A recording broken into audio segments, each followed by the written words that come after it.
निर्वाचन आयोग ने कोरोना के बढ़ते प्रसार के मद्देनजर मतगणना के दिन किसी भी तरीके के विजय जुलूस निकालने पर लगाई रोक। 2 मई के दिन होने वाली मतगणना में प्रत्याशियों को सर्टिफिकेट देते समय भी 2 व्यक्तियों की रहेगी अधिकतम सीमा। देश में बीते 24 घंटों में कोरोना संक्रमण के 2,51,000 से ज्यादा मरीज हुए ठीक। इसी दौरान संक्रमण के 3,23,000 से अधिक नए मामले आए सामने।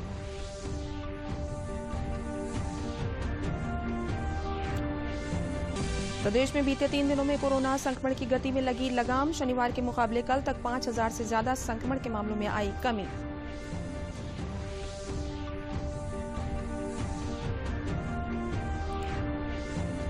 और आज देश भर में मनाई जा रही है हनुमान जयंती। मंदिरों में किया जा रहा है कोविड गाइडलाइन का पालन। प्रधानमंत्री नरेंद्र मोदी ने ट्वीट में कहा, कोरोना महामारी के खिलाफ लड़ाई में निरंतर प्राप्त होता रहे उनका आशीर्वाद।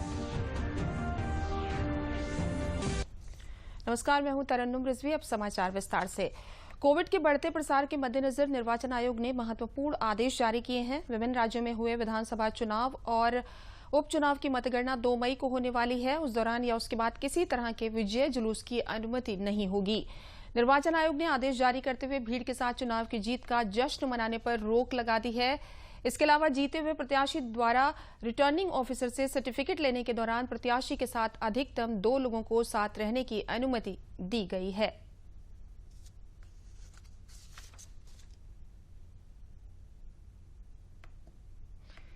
देश में जारी गंभीर कोविड संकट के बीच प्रधानमंत्री नरेंद्र मोदी ने कल अमेरिकी राष्ट्रपति जो बाइडेन के साथ फोन पर बातचीत की। इस दौरान दोनों नेताओं ने अपने अपने देशों में कोविड-19 की स्थिति पर चर्चा की। इस वार्ता में कोरोना महामारी के खिलाफ भारत में तेजी से जारी टीकाकरण अभियान और चिकित्सा सामग्री और उपकरणों की उपलब्धता से जुड़े विषय भी शामिल रहे। राष्ट्रपति बाइडेन ने भारत के साथ एकजुटता दर्शाते हुए भरोसा दिलाया कि इस मुश्किल घड़ी में भारत को थेराप्यूटिक्स, वेंटिलेटर्स और वैक्सीन निर्माण के लिए कच्चा माल जल्द से जल्द मुहैया कराने के लिए भरसक प्रयास करेगा। प्रधानमंत्री मोदी ने भी भारत सरकार को सहयोग देने और सहायता करने के लिए अमेरिका का शुक्रिया अदा किया। उन्होंने इस महामारी के वक्त में विश्व भर में वैक्सीन मैत्री के जरिए अपने प्रयासों को जारी रखने के लिए भारत की ओर से प्रतिबद्धता जताई। बातचीत के दौरान पीएम मोदी ने कहा कि इस वक्त कोविड-19 का सामना करने के लिए वैक्सीन निर्माण से जुड़े कच्चे माल, दवाइयों और थेराप्यूटिक्स की सुचारू आपूर्ति की सख्त जरूरत है। वार्ता के दौरान दोनों नेताओं ने माना कि वैक्सीन निर्माण और उसकी आपूर्ति के लिए भारत और अमेरिका की साझेदारी खास मायने रखती है। साथ ही दोनों ने इस बाबत अपने अधिकारियों को नजदीकी संपर्क सहयोग बनाए रखने के निर्देश भी दिए। प्रधानमंत्री मोदी ने अमेरिकी राष्ट्रपति को विकासशील देशों के लिए टीकों और दवाओं की त्वरित और सस्ती पहुंच सुनिश्चित करने के लिए ट्रिप्स समझौतों के मानदंडों में छूट के लिए WTO में भारत की पहल के बारे में भी जानकारी दी।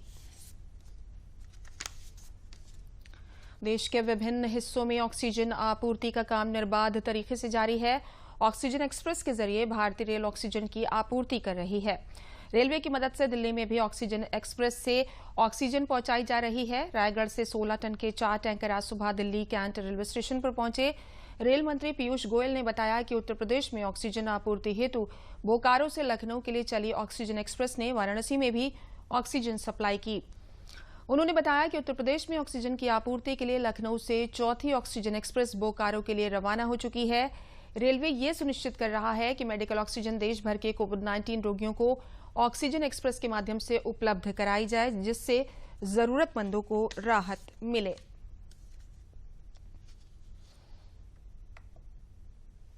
देश भर में कोरोना के मामलों में बढ़ोतरी जारी है। कोरोना संक्रमण के ताजा आंकड़ों की बात करें तो पिछले 24 घंटों में देश भर में कोरोना के 3,23,000 से अधिक नए मामले सामने आए हैं। साथ ही पिछले 24 घंटों में 2,51,000 से ज्यादा मरीज उपचार करवाकर स्वस्थ भी हो चुके हैं। इस समय देश में कोरोना के सक्रिय मामलों की कुल संख्या 28,82,204 है। बीते 24 घंटों में देश भर में 2,771 मरीजों की मौत हुई है। कोरोना मृत्यु दर घटकर 1.12% हो गई है, जिसके बाद मृतकों का कुल आंकड़ा बढ़कर 1,97,894 हो गया है। मुख्यमंत्री योगी आदित्यनाथ ने आज टीम 11 की बैठक में महत्वपूर्ण दिशा निर्देश दिए। उन्होंने आज निर्देश दिए कि सभी जिलाधिकारी अपने जनपदों में सेक्टर प्रणाली लागू करें, क्षेत्रवार सेक्टर मजिस्ट्रेट नियुक्त किए जाएं। ये सुनिश्चित कराया जाए कि हर जरूरतमंद मरीज को बेड मिले, जरूरतमंद को ऑक्सीजन की पूर्ति हो, वेंटिलेटर की हो अथवा जीवन रक्षक दवाओं की उपलब्ध कराया जाना सुनिश्चित करें। बेड आवंटन और डिस्चार्ज पॉलिसी को प्रभावी ढंग से लागू कराएं।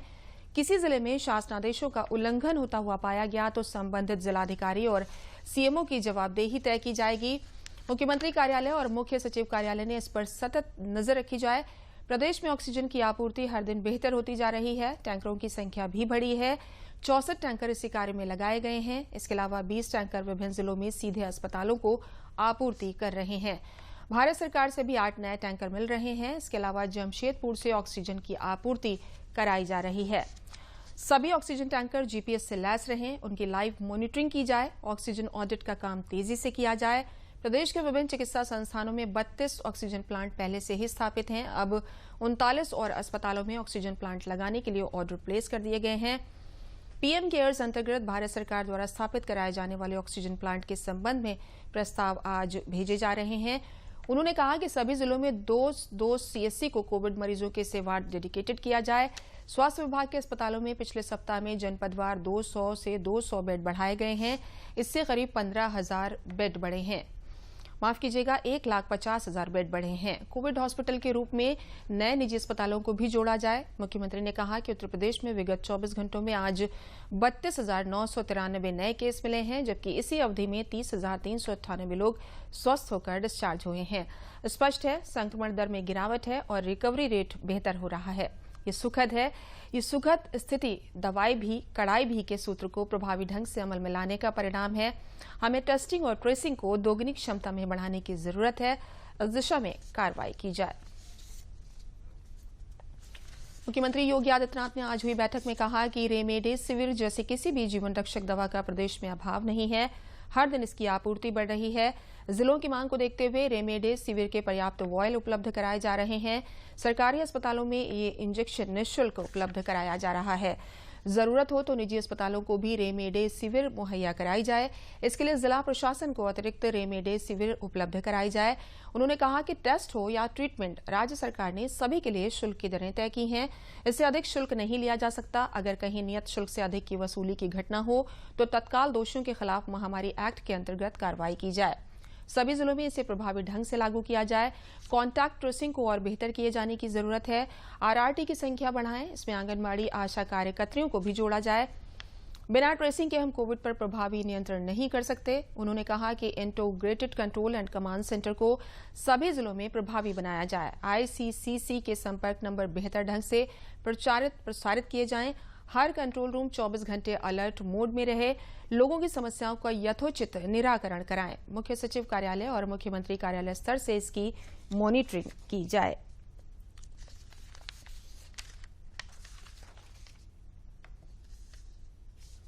कोरोना महामारी की दूसरी लहर के मद्देनजर आयुष मंत्रालय ने आयुर्वेद और यूनानी चिकित्सा अपनाने वाले होम आइसोलेशन में कोविड के मरीजों के लिए संशोधित दिशा निर्देश जारी किए हैं। इसमें मुख्य रूप से स्वयं की देखभाल और कोविड-19 के गृह प्रबंधन पर जोर दिया गया है।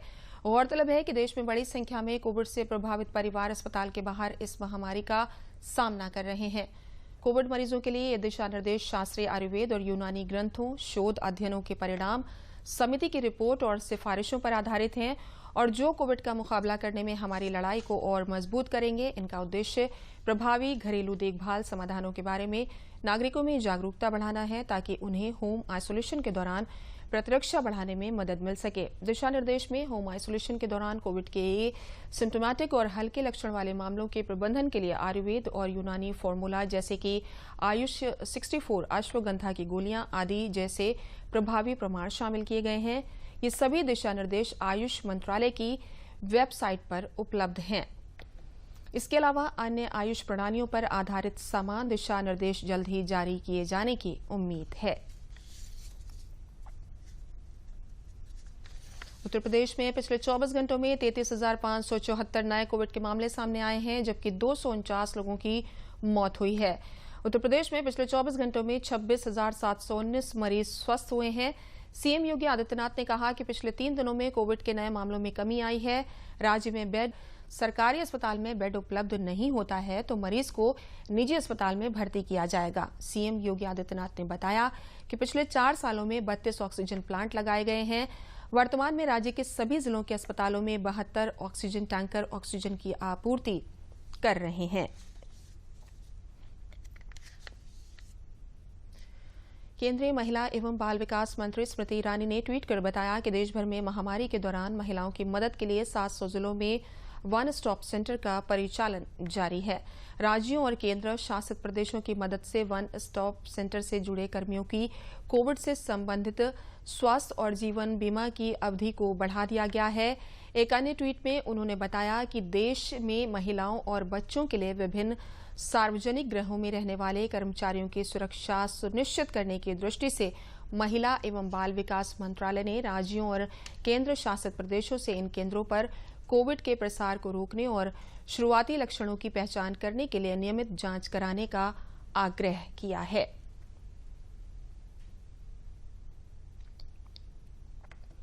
मथुरा से भाजपा सांसद अभिनेत्री हेमा मालिनी मथुरा और देश की जनता को कोरोना वायरस के खिलाफ लड़ने के लिए प्रेरित कर रही हैं। कोरोना वायरस पर देश के प्रधानमंत्री नरेंद्र मोदी जी दिन रात लगे हुए हैं। उन्होंने ब्रजवासियों से सामाजिक दूरी का ख्याल रखने की अपील की। देश में कोरोना वायरस से संक्रमितों की संख्या लगातार बढ़ती जा रही है, इसलिए आवश्यक कार्य हों तभी घर से बाहर निकलें। उन्होंने कोरोना के विनाश के लिए श्री कृष्ण से प्रार्थना की। वहीं उन्होंने जनपदवासियों से कोरोना के नियमों के पालन करने की अपील की है और साथ ही कहा है कि इस समय हर जिले में ऑक्सीजन की कमी चल रही है, जिसके लिए प्रधानमंत्री के नेतृत्व में ऑक्सीजन प्लांट लगाने के निर्देश दिए गए हैं। इसका आगामी दिनों में सभी लोगों को लाभ मिल सकेगा। कोरोना महामारी की इस दूसरी लहर के समय मैं सभी ब्रजवासियों के साथ साथ पूरे देशवासियों को धैर्य के साथ इस महामारी से मुकाबला करने की अपील करती हूं। हमारे डॉक्टर, हॉस्पिटल्स, मेडिकल कर्मी, एम्बुलेंस संचालक अपने पूरे दमखम से अपनी क्षमता के साथ काम कर रहे हैं। हमारी केंद्र सरकार और राज्य सरकार भी बीमार लोगों की पूरी क्षमता के साथ सहायता कर रही है। कुछ समस्याएं हैं जिनका जल्दी से समाधान हो जाए। डर ही वायरस है और विश्वास ही वैक्सीन। बहराइच जिले में कोरोना संक्रमण से लगातार शहर में ऑक्सीजन की कमी से हो रही मौतों से परेशान आम आदमी भी अब अस्पताल प्रशासन की मदद करने को सामने आ रहे हैं। इसी क्रम में शहर के 8 दोस्तों ने आपसी चंदे से 16 लाख रुपए की मशीन को हरियाणा से लाकर जिला अस्पताल को दान दे दिया है। हरियाणा से लाई गई इस ऑक्सीजन मशीन से प्रति मिनट में 45 लीटर ऑक्सीजन तैयार करने की क्षमता रखती है। इस मशीन को अगर 24 घंटे चलाया जाए तो 64,800 लीटर गैस बनाई जा सकती है, जिसमें 17 से 18 लोगों की जान बचाई जा सकती है। बहराइच मेडिकल कॉलेज द्वारा संचालित जिला अस्पताल में भेंट की गई मशीन से मरीज, तीमारदार और अस्पताल प्रशासन सभी में खुशी की लहर दौड़ गई है, जो इस कोरोना काल में जीवनदायी साबित होगी। ये हम लोगों ने मिलकर, जितने लोग हमारे साथ थे, सब लोगों ने मिलकर ये प्रयास किया और उसको जो है 5-6 दिन के अंदर मैनेज करके ला के यहाँ उसको इंस्टॉल करवा दिया। आज इंस्टॉल हो रही है। अभी 1 घंटे के बाद ये इससे ऑक्सीजन का प्रोडक्शन शुरू हो जाएगा और लोगों तक पहुँच। कोविड-19 की समस्या के लिए प्रयागराज जिले में एक हेल्पलाइन नंबर जारी किया गया है, जो एक ही लाइन पर 1 से अधिक लोगों को जोड़ रहा है और त्वरित निदान भी किया जा रहा है। सभी कोविड-19 निजी अस्पताल प्रत्येक घंटे अपने यहां बेड की स्थिति की जानकारी दे रहे हैं। किसी कोरोना संक्रमित की हालत गंभीर होने की स्थिति में इसी हेल्पलाइन के जरिए अस्पतालों में बेड की स्थिति पता लगा जा सकता है। माघ मेला कार्यालय के ICCC इंटीग्रेटेड कोरोना वायरस में हेल्पलाइन नंबर 0744717960 पर डॉक्टर, फार्मासिस्ट व डेटा एंट्री ऑपरेटर की 24 घंटे ड्यूटी लगाई गई है। कोविड-19 के नोडल अधिकारी डॉक्टर ऋषि सहाय ने बताया कि हेल्पलाइन कई तरह से काम कर रही है। इसमें एक ही फोन पर 5 लाइन व 12 फोन कनेक्ट हैं। किसी को कोई शिकायत हो तो इसमें फोन करके दर्ज करा सकता है। हेल्पलाइन जरूरतमंदों की मदद करेगी। ये एक कोविड का इंटीग्रेटेड हेल्पलाइन नंबर बना हुआ है, जिस नंबर से इसी नंबर पर सारी जानकारी मरीज को दी जा सकती है कोविड से संबंधित, चाहे उसको एडमिट कराना हो, चाहे उसको इलाज टेस्ट कराना हो, चाहे उसको उसके पेशेंट को देखने के लिए RRT की टीम को जाना हो, या उसको किसी भी प्रकार की कोई समस्या है तो वो इस कोविड हेल्पलाइन नंबर पर फ़ोन करके बात कर सकता है। ये लाइंस PRI लाइंस हैं, जिसमें एक साथ एक ही नंबर पर 5 लाइन्स काम कर रही हैं। किसी न किसी कॉलर के पास जाएगी और किसी भी डॉक्टर से हेल्प चाहिए होती है तो सुबह, दोपहर और रात की तीनों शिफ्ट में 4 डॉक्टर सुबह की शिफ्ट में और 2 डॉक्टर रात की शिफ्ट में पूरा टाइम रहते हैं पेशेंट की स्वास्थ्य संबंधी कोई भी जानकारी देने के लिए।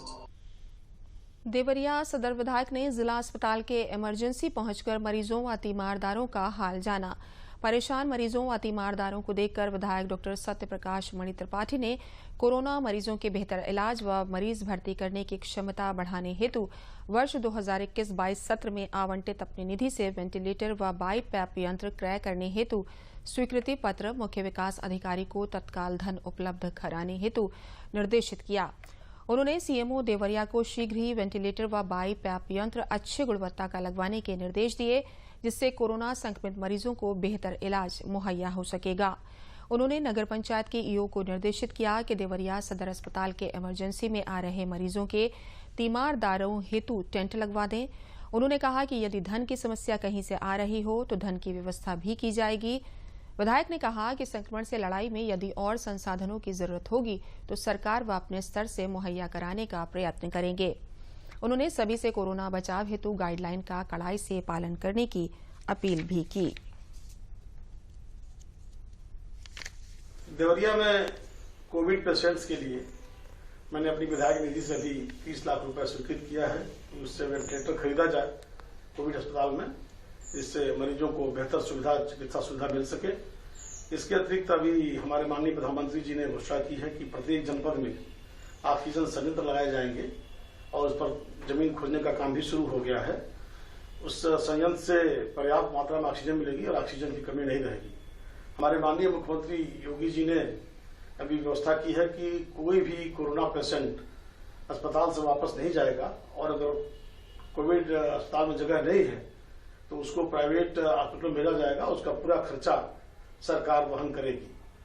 हम अपने स्तर से, अपने सरकार की तरफ से जितनी भी सुविधा हो सकती है इस कोरोना के पेशेंट्स को देने के लिए हम देने के लिए तत्पर हैं और पैसे की कमी नहीं आएगी, ऑक्सीजन कमी नहीं होगी, दवाओं की कमी नहीं होगी, पर्याप्त मात्रा में सभी संसाधन उपलब्ध करा दिए गए हैं।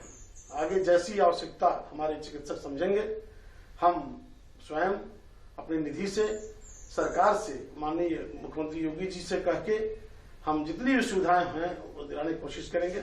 और हमारे माननीय मुख्यमंत्री जी तो निरंतर इसकी मॉनिटरिंग खुद कर रहे हैं कि कहीं कोई दिक्कत किसी पेशेंट को न हो और इस बीमारी से हम सबको मिलजुल कर लड़ना होगा। एक अपील भी मैं आपके माध्यम से करना चाहता हूं कि सभी लोग चैतन्य रहें, मास्क लगाएं, निरंतर अपनी सामाजिक दूरी बनाए रखें और इस कोरोना के विरुद्ध लड़ाई में सभी अपना सहयोग देंगे। कोरोना निश्चित हारेगा, इसकी मुझे पूरी उम्मीद है। स्वास्थ्य मंत्रालय की प्रेस वार्ता में कल कोविड प्रबंधन को लेकर आह्वान किया गया कि आपदा का समय है, सरकारें काम कर रही हैं। इस अवसर पर सामुदायिक जन भागीदारी की भावना लानी होगी। प्रेस वार्ता में कहा गया कि सरकार गंभीरता से काम कर रही है, ऑक्सीजन की उपलब्धता है, वितरण की चुनौती के लिए सरकार लगातार काम कर रही है। प्रेस वार्ता में इस बात पर भी जोर दिया गया कि ऑक्सीजन लीकेज को भी हमें रोकना होगा। स्वास्थ्य मंत्रालय की तरफ से कहा गया कि हमें कोरोना संक्रमण की चेन तोड़नी होगी और क्लिनिकल मैनेजमेंट पर भी ध्यान केंद्रित करना होगा। प्रेस वार्ता में कहा गया कि स्वास्थ्य मंत्रालय की वेबसाइट पर कोविड संक्रमण से जुड़ी दवाओं की सभी जानकारियां दी गई हैं। सभी लोग जाकर देख सकते हैं कि किस स्टेज पर कौन सी दवाई के लिए कहा गया है। स्वास्थ्य मंत्रालय ने कहा कि रेमडेसिविर को लेकर भय का माहौल नहीं होना चाहिए। एम्स के निदेशक रणदीप गुलेरिया ने कहा कि लोगों को पैनिक नहीं होना चाहिए। इस समय दवाओं और ऑक्सीजन की जमाखोरी नहीं होनी चाहिए, इससे कई बार नुकसान भी होता है। उन्होंने कहा कि ऑक्सीजन जरूरतमंदों के लिए रहने दें। ऑक्सीजन का लीकेज और दुरुपयोग रोकना जरूरी है। पेट के बल लेटकर ब्रीदिंग एक्सरसाइज करना उचित है। उन्होंने कहा कि माइल्ड संक्रमण तो सपोर्टिव ट्रीटमेंट से भी ठीक हो जाता है। काढ़ा, घरेलू उपाय, भाप, गरारे से भी हल्का संक्रमण ठीक किया जा सकता है।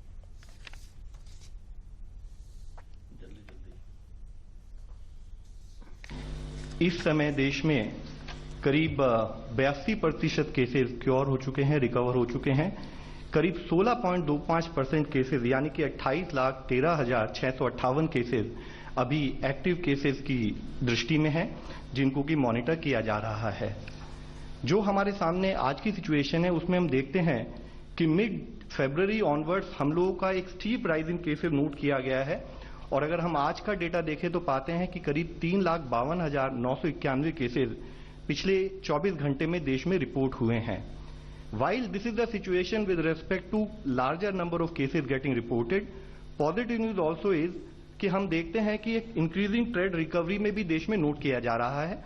जैसे कि अगर हम देखें कि कल की तारीख में हमारे देश में 2,19,272 केसेस रिकवर हुए हैं।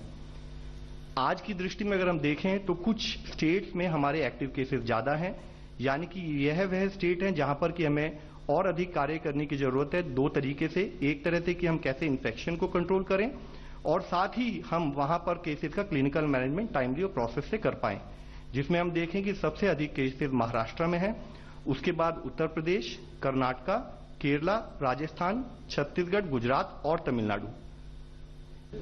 मेडिकल ऑक्सीजन का जो उत्पादन है वो काफी ज्यादा बढ़ा है और 24 अप्रैल को 9,103 मेट्रिक टन प्रोडक्शन हुआ है। उल्लेखनीय है कि जो हमारी प्रोडक्शन कैपेसिटी थी वो खाली 7,259 है, 7,259 मेट्रिक टन। पर भारत सरकार तथा सभी राज्य सरकारों और यूटीज की सरकारों तथा हमारी इंडस्ट्री ने मिलकर इस राष्ट्रीय आपदा के समय में इस पे बहुत मेहनत करके इसको बढ़ाते बढ़ाते अपनी इंस्टॉल कैपेसिटी से भी कहीं ज्यादा पहले 8,000 पहुंचाया और परसों ये 9,103 मेट्रिक टन था। इसी प्रकार से जो इसकी मेडिकल ऑक्सीजन की सेल है वो भी काफी बहुत ज्यादा बढ़ी है और 24 तारीख को 7,017 थी, 7,017 मेट्रिक टन।